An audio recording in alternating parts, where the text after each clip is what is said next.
Well, hello, everybody, and welcome to today's Business Spotlight. I'm your host today, Todd Rodden. I'm a certified business and executive coach. I own Aspire Action Coach based here in the Dayton, Ohio area. If you're a new visitor to us here today on the Business Spotlight, we're thrilled to have you. We encourage you to go out and hit that subscribe button so you can receive future messages as we continue to build this community of learning leaders, business leaders across the United States. So today I'm thrilled to have with us Tori Reynolds. Tori is the founder and owner of Speakeasy Yoga, also based here in Dayton, actually in a historic part of the Dayton community as well. So we're excited to have her share her story building up her business as well. So Corey, maybe take a minute, introduce yourself, and tell us a little bit about Speakeasy Yoga and how you got started. All Yeah. right. Well, thank you for having me. I'm very happy to be here. I have had Speakeasy for 8 years now. It is a huge passion project of mine. I've been teaching yoga in the Dayton area since for about 13 or 14 years now. And I've done some other, yoga projects, little bit a little bit unique yoga projects before Speakeasy existed. I did a lot of traveling and teaching with my now husband. We did a yoga and music collaboration where we went around to different studios around the country and offered that. It was called Go with the Flow. We still do it occasionally here and there around Dayton and in the studio, but a very, very fun project. But that going to all those studios really allowed me to see what people were doing in the yoga community around the country and in Canada, and it was a huge lesson in business, which I have no formal training in business. So seeing what people were doing and getting a chance to talk to them kind of inadvertently trained me and got me prepared to open Speakeasy in 2016. So Speakeasy has been evolving ever since. It started very grassroots from the communities that I had been in contact with while I was teaching around town in Dayton for many years before that. So when we opened, it was a lot of familiar faces. I think I knew pretty much everyone by name that was coming in at first, and now it's just grown and expanded in ways that I could never have really imagined, but I'm so grateful for. We offer about 35 to 36 regular classes a week. We do teacher trainings, we do international retreats, we do workshops and different educational events outside of just, your standard kind of what you would think of as a yoga class, meditation, stuff like that. So we're trying to give people the opportunity to create a practice where it's going to support every part of their life, give them an opportunity to come in and take time for themselves and then maybe feel a little bit better when they step outside of the room and outside of Speakeasy and back out into, the real world. So we're continually just working on that, trying to get better all the time and trying to figure out what will serve the community more and more. Well, hey, great. Thanks for sharing that one. You can Yeah. clearly see your passion for what you do and the impact it can have for others. And secondly, that kind of before you launched and that touring the U.S. and seeing all that, what a great kind of learning laboratory before starting a business as well. So I'm sure that had to be a great springboard there. And you talked Yes. about some of the growth. You're up over 35 classes a week. So what have been some of the keys to that growth? I mean, how do you market and grow the business? What do you found successful? When we first started, we really didn't do much advertising at all. We really relied heavily on word of mouth, and it was working. So we stuck with that. We did some, social media marketing, some Facebook ads and things like that, but not a ton. Here and there we might have linked up with some print marketing. I remember doing, like a Moms of Oakwood brochure and, and marketing in there. But I still stand by word of mouth is the most powerful marketing that there is, because when you're thinking about doing something, if you have someone that or someone that you trust come to you and say, oh, I went to this place or I tried this thing, I purchased this item, whatever, and they really love it, you're gonna be intrigued and you're going to want to maybe try that on too. It's kind of this influence culture, but also, again, I really think that the people that we trust around us, if they're experiencing something really powerful or had this great, great reaction to something that they've done or something they tried, then that's going to be it. So I mostly still, hope that that works, but we have a pretty robust Instagram following, which is great, and I have a wonderful woman that I work with to run that social media account, so that I'm not inundated with that, and she does a fantastic job. And I think that those types of platforms really do help as well, but there's nothing like hearing from someone that you know. Yeah. Do you Yeah. do anything to encourage folks to give referrals, or to do reviews and ratings and that? In the past, I really haven't. And right now, as we speak, the past few weeks, I have been just overwhelmed with this project of switching the software that we use for the studio.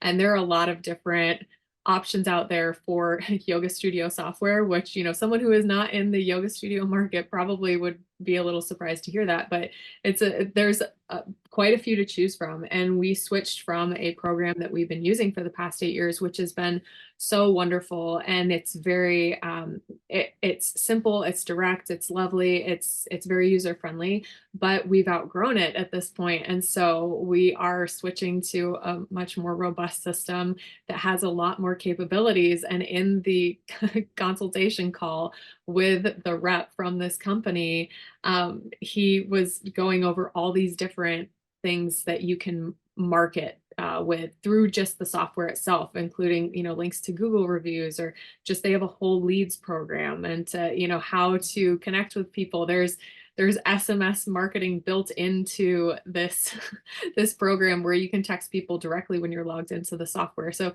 things that the whole call, it was kind of funny, the Zoom call, I actually said to him at one point, I was like, are you enjoying how much you're blowing my mind, because I'm coming from this software that is great and it's simple, but it just doesn't have the capabilities that we need. And I'm moving to one that has probably more capabilities than what we need, but has all these things that will allow me to explore different forms of marketing than what I have before, and potentially, get this growth going even more than it already has. So I'm pretty excited to explore all of that. It seems a little overwhelming because, like I mentioned, I don't have any business background besides just what I've done with teaching yoga and doing the traveling yoga teaching. But I don't have any marketing training either. I have a BA in psychology, so it's great for working with people. But I'm getting a lot of great training as I go. Oh, and how to do everything. well, no good, but you're also being very forward thinking, right? You're planning Yeah. for the future growth. You're realizing, hey, you're outgrowing, some of the software that you have, and getting Yeah. ready for that next stage or two. Yeah. Which is wonderful. And it's scary to make big moves like that. But I have something that I oftentimes say to myself, even just with very little tasks that, sometimes can feel just, the little tasks pile up. And I always say to myself, don't think, just do. And then I always tell myself, I'm doing this for future Tori, so that things are better set up or things are done already and they make the rest of the processes easier. And so I've been thinking about changing the software for over a year now. And I answered one of their marketing calls and I was like, okay, now's the time. If I don't take the plunge with this, if I think about it too much, I'm never going to make the move. So I need to make the move. So Okay, yeah, but love it. yeah. So, what's the one thing you wish the market knew more about you? Oh, I just wish maybe more people knew about us. Honestly, I don't know if there's any specific one thing that I wish that they knew. Yoga is a very broad practice. It's a very broad topic, and there are a lot of yoga studios in the area. I'm sure there will be more, over the coming years, but I I think sometimes people generalize that yoga is just yoga, and you're going to go to a yoga studio and you're going to get yoga, but there are so many different styles and there are so many different methodologies, and it all is stemming from essentially, the root and the history and the philosophy of it, but it has branched out in so many different directions over the years. So I always try to be as clear as I can with our marketing and with the message that we're putting out about what we offer and the style of class that we offer and what people can expect when they come in.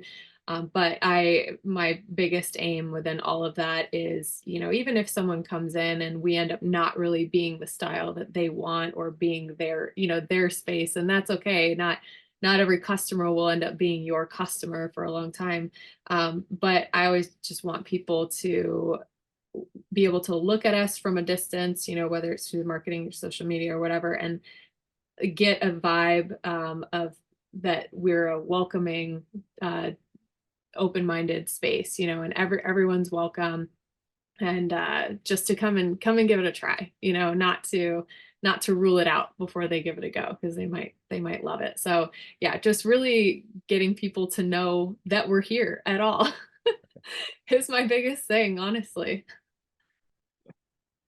Just that awareness, and that there's so many different styles and methodologies, right? That there's Yeah. probably a method that best fits them, right? Even if it's Yeah. not what they perceive Yes, the yes, service to be, right? and we just want people doing yoga. We want people to experience, what this practice can give to them, even if they come into Speakeasy and they're like, okay, I don't think that 90-degree classes or a more athletic style is for me, and we don't have enough of what they want. I will point them in a direction of somewhere else around town that I think might be able to give them what they're looking for too, because that all these studios are offering different resources as well. And I think that the more we can, point to each other and say, oh, well, you could go over here and try this, then that also builds trust too. It's like we don't have to think that, like, if they can't stay with us, then they can't come back for anything at any point, because we're all going to be offering different things. So just being resources for the community, I think, is really important.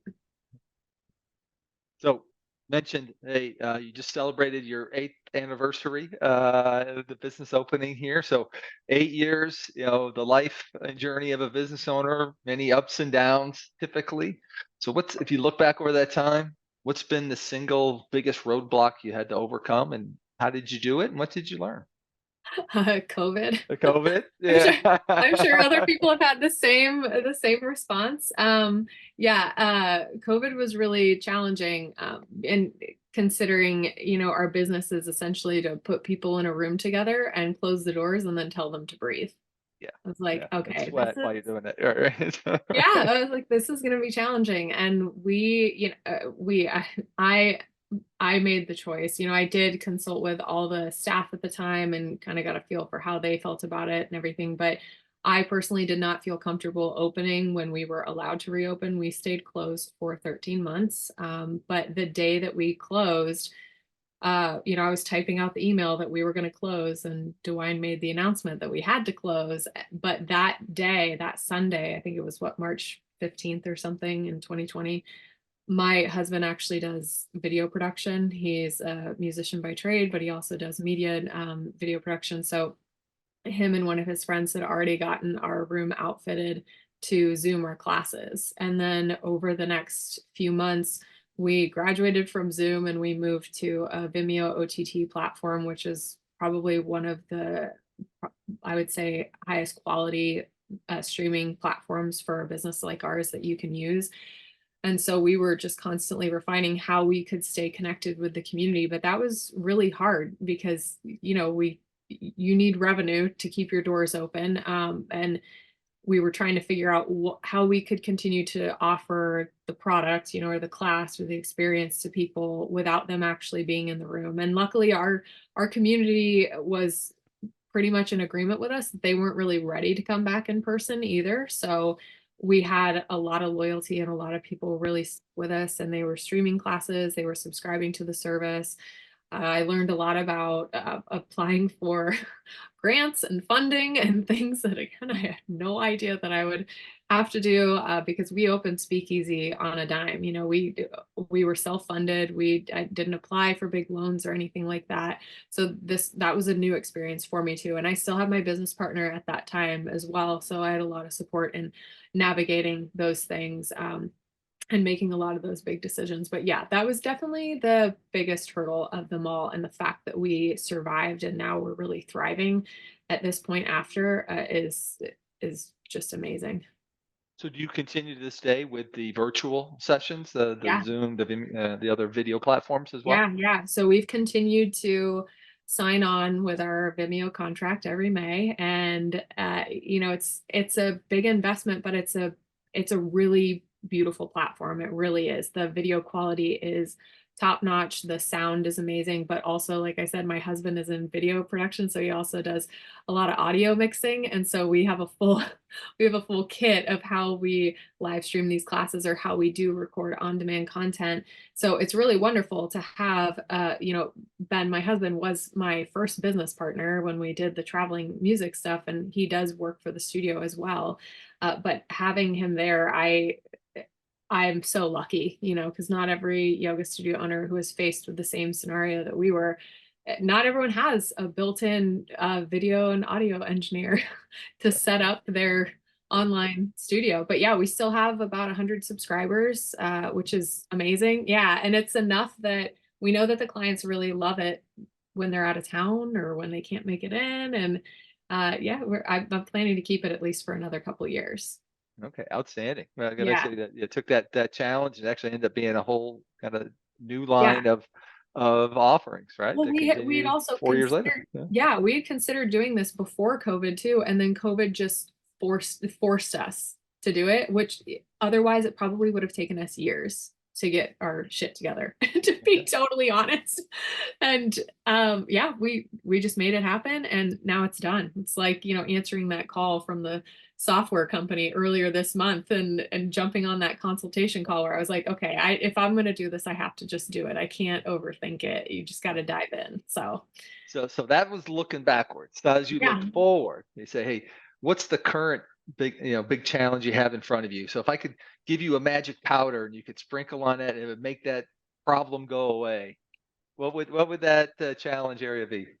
Oh, I think it's probably like a personal problem, because it's my my inability to loosen the reins a little bit. I probably need to hire more people in management roles, honestly. My I It's been so much, Speakeasy has been so much based on my experience, and everyone else that works for me didn't have that experience of going to all these other studios, or some people who want to work with me don't have the experience of teaching too, which is a whole other big part of this, where dealing with the clients, or how I communicate with the clients, is very much rooted in how I teach and my yoga practice. So it's been hard to hire people to do things other than teach. Hiring teachers is a big process as well, and I'm very particular about that. And we do a lot of mentorship within the team, within the studio. I'm very big on feedback and continued development, which also is why the virtual studio is so amazing, because it records everything. So it gives all of us teachers an opportunity to go back, to watch our classes, to listen to our classes, and to refine what we're delivering out into the world, which is something that I actually did when Ben and I were traveling and doing this yoga and music project, because he was recording every class. So I had an audio recording of my teaching, and I would listen to all those classes, and we would put them up as podcasts so people could just listen and practice along with them. But in regards to hiring anyone else other than teachers, it's very hard for me to let go. It's hard for me to want to have someone else communicating with the clients and answering their questions and making sure that they're all really taken care of, because obviously this is my passion, and Speakeasy is my baby. So that's what I need to work on, though. All I need right. to I need to build my pit crew a little bit more. I need to get that support on team who aren't teachers, but who are there to elevate the business right alongside me. Very common founder's dilemma right there. So that's Yeah. good. That leads right into the next question was around teams. So maybe talk to what have been your keys? You just talked about hiring teachers as a process. So what have been your keys to attracting great talent and to keeping the great talent on the team? Yeah, so we've had, since we've been open in 8 years, almost the whole team is turned over, with the exception of, I think, one person who was with us in 2016. I did not train her. A few of the others who started with us, I had assisted in some of their training a little bit. One of the things that I really focus on in my teacher trainings when I'm delivering the training myself is delivery and how to manage a class and how to deliver effectively, efficiently, direct, clear communication. So we had just maybe 6 or 7 of us, I think, when we opened, and like I said, the one who's still with us from 2016, I did not train her, but I did mentor her, a bit at the start, and, we still do feedback, about, different classes or different things, and the rest of them, almost all of them, there are a few that have recently joined the team in the past couple of years, one including, just recently in the past couple of months, who I did not train, but we did have conversations at the start about the style and the delivery that we do at the studio. So I mentioned I am really particular about it. So if I haven't trained with them, I typically work with them while they're onboarding just to get them up to speed with some of the methodology that we use. And then most of the other teachers did teacher training with me, whether it was in 2017, 18, 19, and then I didn't train in 2020 or 2021, but then I started up again in 2022 and 2023. I led, they're called 200-hour foundational yoga teacher trainings. So for us, they're scheduled out about over 6 months. But this year I'm not doing one because we got so many great teachers out of the past 2 trainings that I don't have space for anyone else right now. I don't have classes to give to anyone. So I decided that this year I would just focus on working with the team that's already there and giving them all my attention that I would normally be giving to training new teachers. So we're doing some in-house stuff. So what's your vision? You talked about the growth. You're investing in software to help you at the Yeah. next level. So if you look down the path, let's say 3 to 5 years, where do you see Speakeasy and your role with the business?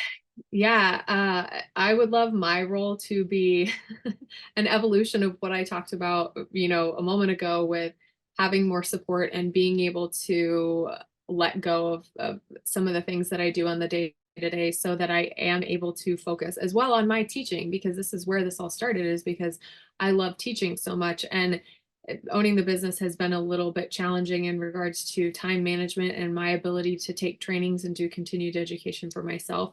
So I would like to get to a point where I have the space and time to invest back into me as well, so that then I can show up better for the clients and for my team, who's also relying on me when we're doing continuing education with our team in house. So that's where I would love to be, but that's that's hard to think of because it'd be really nice to also expand the studio just by some square footage and potentially have a second room. We did have a second space at Wheelhouse on Wayne Avenue, right around the corner from our main space at Cannery, and we had that space from 2018 to closing during the pandemic while we were closed. So we had that space open for about 2 years, and it was a lovely little space. It allowed us to do teacher trainings, to do workshops, to have a schedule of unheated classes, just regular room temperature classes, whereas at Cannery, at that location, most of the classes are heated. And it was great to let it go. At the time, we needed to let it go and allow us to just focus in on our main space and reopening, in 2021. So that was a good shift, bittersweet. But now I'm feeling like it would be lovely to expand more and have a second room where it could run classes simultaneously. It could also run workshops and trainings simultaneously as our regular class schedule. I have my partner Megan, who I lead retreats with. She is trained in all the Wim Hof methodology with cold plunge, and she has a cold plunge and an infrared sauna at her house that is really wonderful, and people are always asking her to come use it. And so we dream a lot about having a cold plunge and a sauna at the studio as well for people to utilize and benefit from. So there are some big goals there, but also it's nothing that makes me feel like we need to do it today. It's great down the line type of thinking where, it's like, this would be nice if this will work. So we'll see. So if you had to summarize, what's been your key to success, if you were for the other business owners and entrepreneurs listening to this, who many of which are kind of newer, maybe a year or two into owning their business.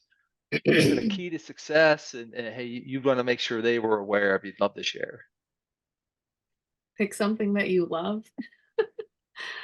I was interviewed by an Oakwood a junior at Oakwood High School recently for their entrepreneurship essay project and competition, and we were talking about this, and I realized, I feel really blessed, and honestly, I feel very lucky that I've had the experiences that I've had, and I sometimes I feel like I haven't hit that many roadblocks, but I think it's because I don't look at the challenges that have come up so much as roadblocks, because I always try to discern, is this something that is kind of telling me that maybe this isn't the direction that I should be going, or is this just a challenge that I need to work through? And the project that my husband and I had was called Go with the Flow, and it was a breath-based practice, but he would play music. He uses a looping station. He would lock in a tempo. He would soundtrack the class, but the tempo would pace out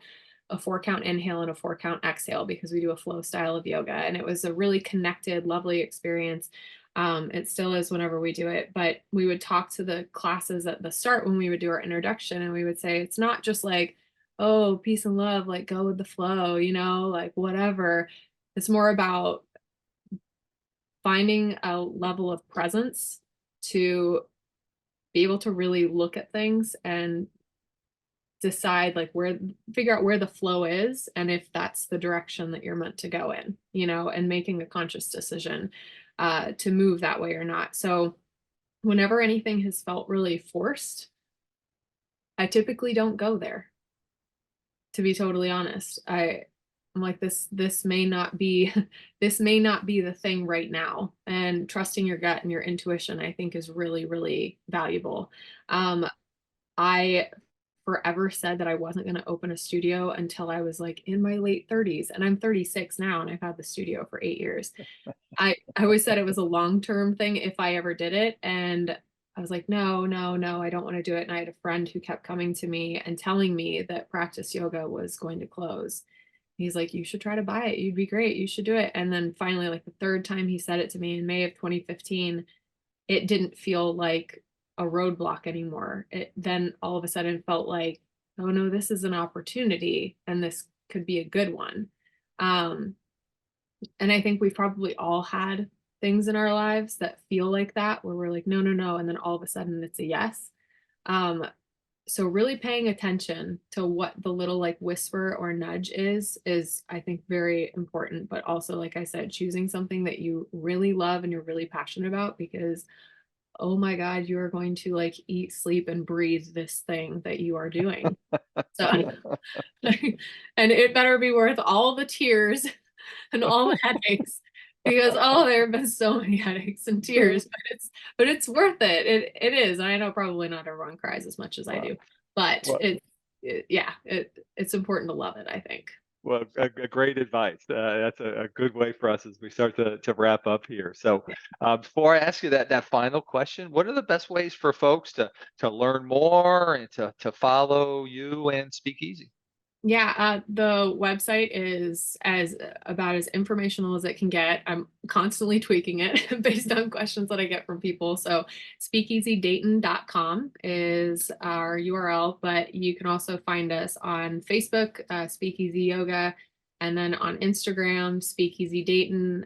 We're trying to keep everyone up to speed on what's going on and what we're doing and how they can be a part of it. Thank you. Again, encourage folks to go out and check them out online and through those social channels. So, Tori, final question. What are you inspired by today? The people who come into the studio. Honestly, I think that really, they're the ones who keep me going. Seeing them find a level of just connection to themselves and the world around them and their community it makes it so worth it, and it makes me want to keep working on everything that we've created and making it better. Well, hey, thank you for sharing your story. Obviously, as I mentioned before, your passion for what you do, it's what you highlighted. You clearly love it, and it's showing in your results, right? You've navigated through many twists and turns. Obviously, COVID, huge, and you pivoted through that and continue to grow from it. So, thank you for sharing your story. Again, for those listeners, encourage you to follow Tori and the Speakeasy team through their social channels and the website. And again, for your viewers, we appreciate you being here. And again, encourage you to go out and if you haven't already, hit that subscribe button. Make sure you like this video as well, and check out other great insights from other business leaders like Tori shared here with us today. So thank you all and have a terrific day. Thank you.